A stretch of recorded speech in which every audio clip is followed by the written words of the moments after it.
আসসালামু আলাইকুম। ৫৪ বছরে বাংলাদেশে যতজন ক্ষমতায় আসছে যে কয়টা দল, তারা কখনোই দেশের কল্যাণ প্রকৃত অর্থে চায়নি। যদিও দেশের কল্যাণ কাজ না করলে দেশের জনগণ তাদেরকে ভোট দেবে না, নামে মাত্র কিছু কাজ করেছে। আর নামে মাত্র কাজের অজুহাতে তারা বারবার ক্ষমতায় গিয়ে লুটেপুটে খেয়েছে দেশটাকে, এবং নিজেদের ব্যাংক ব্যালেন্স এবং বিদেশে বাড়ি গাড়ি, ব্যবসা বাণিজ্য সব কিছু করে নিয়েছে, যার থেকে পরবর্তীতে আর রাজনীতি না করলেও চলবে।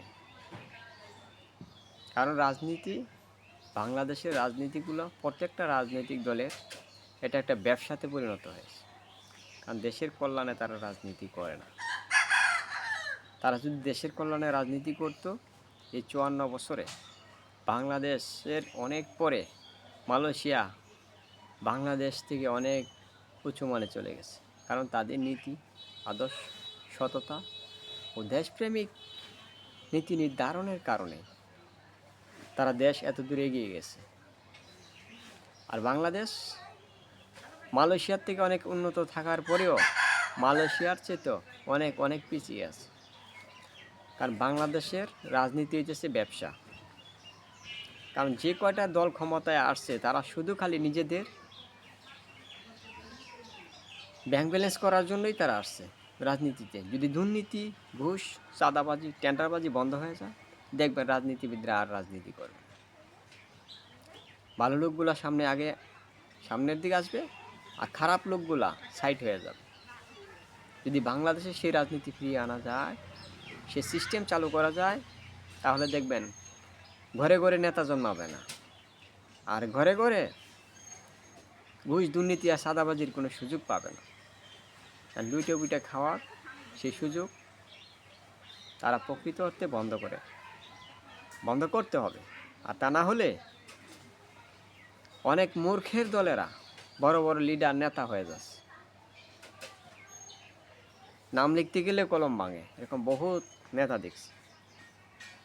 কথা বলতে পারে না ঠিক মতো, নেতা মিয়ার পান্ডামির মধ্যে ফার্স্ট।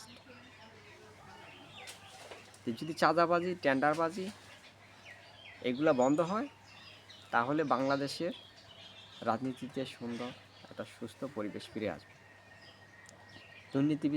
দুর্নীতিবাজদের রাজনীতি থেকে তারা সাইড হয়ে যাবে। কারণ ভালো লোকগুলা যখন সামনে আসবে, তখন খারাপ লোকগুলা সাইড হয়ে যাবে। আশা করি সকলেই এই ৫৪ বছর দেখছেন, আওয়ামী লীগ বলেন, বিএনপি বলেন, জাতীয় পার্টি বলেন, সব পার্টি দেখেছে। তারা কখনোই দেশের মানুষের কল্যাণ হোক এটা চায় না। অতএব এখন সামনে সুযোগ আসছে ভালো লোকদেরকে ক্ষমতায় দেওয়ার জন্য। অতএব আপনাদের বিবেক, জ্ঞান, বুদ্ধি সব কিছু আল্লাহ দিয়েছে। ভালো জিনিসটা সবাই বোঝে, খারাপটাও বোঝে। অতএব ভালোর দিকে সকলেই আসার জন্য আহ্বান জানাচ্ছি, এবং সকলেই ভালোকে ক্ষমতায় দেওয়ার জন্য ঐক্যবদ্ধ হন। অন্ততপক্ষে দেশের মানুষের কল্যাণ যতটুকু করার দরকার, ততটুকু না পারে, অন্ততপক্ষে দুর্নীতিটা অনেকাংশে কমে যায় ভালো লোকগুলা যদি ক্ষমতায় আসে, আশা করা যায়। আর তারা যদি ভালো লোকগুলা যদি ক্ষমতায় আসে আর দুর্নীতি কমে যায়, বাংলাদেশ এমনিতেই অটোমেটিকলি উন্নতির দিকে চলে যাবে। বাংলাদেশকে উন্নতির দিক থেকে ঠেকাতে পারবে না কেউ।